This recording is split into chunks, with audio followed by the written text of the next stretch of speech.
ವಿಧಾನಸಭೆ speaker UT Khader TV ನನ್ನ ಜೊತೆ ಇದ್ದಾರೆ. ಖಾದರ್ ಅವರೇ, ಸ್ಪೀಕರ್ ಸ್ಥಾನವನ್ನ ತ್ಯಜಿಸಿ ನೀವು ಸಚಿವರಾಗೋದಕ್ಕೆ ಹೊರಟಿದ್ರಿ. ಕಾಂಗ್ರೆಸ್ ಪಕ್ಷ ಅಧಿಕೃತವಾದ ಮಾಹಿತಿ ಬಂದಿದ್ದೀವರೆಗೆ. ನಾನು ಈಗಲೂ ಕೂಡ ಸ್ಪೀಕರ್ ಆಗಿದ್ದೇನೆ. ಯಾವ್ದು ಅಧಿಕೃತವಾಗಿ ನನಗೆ ಮಾಹಿತಿ ಬರಲಿಲ್ಲ. ನಾನು ಈಗ ವಿಧಾನಸಭೆಯ ನಮ್ಮ LHಗೆ ನಮ್ಮ ವಿಧಾನಸಭೆಗೆ ಬಂದ ನೂತನ ಕಾರನ್ನು ನಾನು ಕಚೇರಿ ಹಸ್ತಾಂತರ ಮಾಡ್ಲಿಕ್ಕೆ ನಾನು ಇವತ್ತು ಹೋಗ್ತಾ ಇದ್ದೇನೆ. ಬಂದಾಗ ವಿಚಾರ ನೋಡುವ. DC ಮತ್ತು ಸಚಿವ ಸ್ಥಾನ ಯಾವ್ದರ ನಿರೀಕ್ಷೆ ಇದೆ ನೀವು?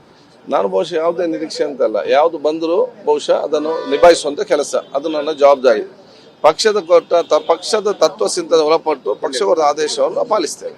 ಹಿಂದೆ ನಿಭಾಯಿಸಿದ ಖಾತೆಗಳ ಬಗ್ಗೆ ಮತ್ತೆ ನಿಮಗೆ ಒಲವಿದೆಯಾ? ನೋಡಿ, ಅದು ಈಗ ಅದರ ಬಗ್ಗೆ ಯಾವಾಗ ಬಂದ ನಂತರ ಇದರಲ್ಲಿ ಹಿಂದೆ ಕೊಟ್ಟಂತ ಖಾತೆ ಮತ್ತೆ ನಮಗೆ ಕೊಡುವಂತ ಇದ್ರೆ ಅದು ನಾವು ಅದರ ಉತ್ತಮ ಕೆಲಸ ಮಾಡಿದ್ದೇವೆ ಅಂತಲೇ ಅರ್ಥ. ಅದನ್ನು ಪಾಸಿಟಿವ್ ಆಗಿ ತಗೊಳ್ಬೇಕು. ನೀವು ಸಚಿವರಾದ್ರೆ ವಿಧಾನಸಭೆ ಸಚಿವಾಲಯ ಮಿಸ್ ಮಾಡ್ಕೊಳ್ಳೋದಿಲ್ಲ ನೀವು? ಇಲ್ಲ, ನಾನು ವಿಧಾನಸಭೆ ಸಚಿವಾಲಯ ಮತ್ತು ಸರ್ಕಾರದ ಗೊಂಡಿಯಾಗಿ ಏನೆಲ್ಲ ಕೆಲಸ ಬಾಕಿ ಇತ್ತ ಅದನ್ನು ನೂತನ ಸ್ಪೀಕರ್ ಜೊತೆ ಸೇರಿಕೊಂಡು ಅದು ಇನ್ನಷ್ಟು ಉತ್ತಮವಾಗಿ ಮಾಡುವಂತ ಒಂದು ಜವಾಬ್ದಾರಿ ನಾನು ವಹಿಸ್ಕೊಳ್ತೇನೆ. ಅಧಿಕೃತ ಮಾಹಿತಿ ಎಷ್ಟೊತ್ತಿಗೆ ಬರುವಂತ ನಿರೀಕ್ಷೆ ಇದೆ ನಿಮಗೆ? ಏನು ಕೂಡ ಗೊತ್ತಿಲ್ಲ, ಏನು 3 ಗಂಟೆ ಒಳಗಡೆ ಬರಬೇಕಲ್ಲ. Thank you. ಇದಿಷ್ಟು ಕ್ಯಾಮರಾ ಬೆಂಗಳೂರು.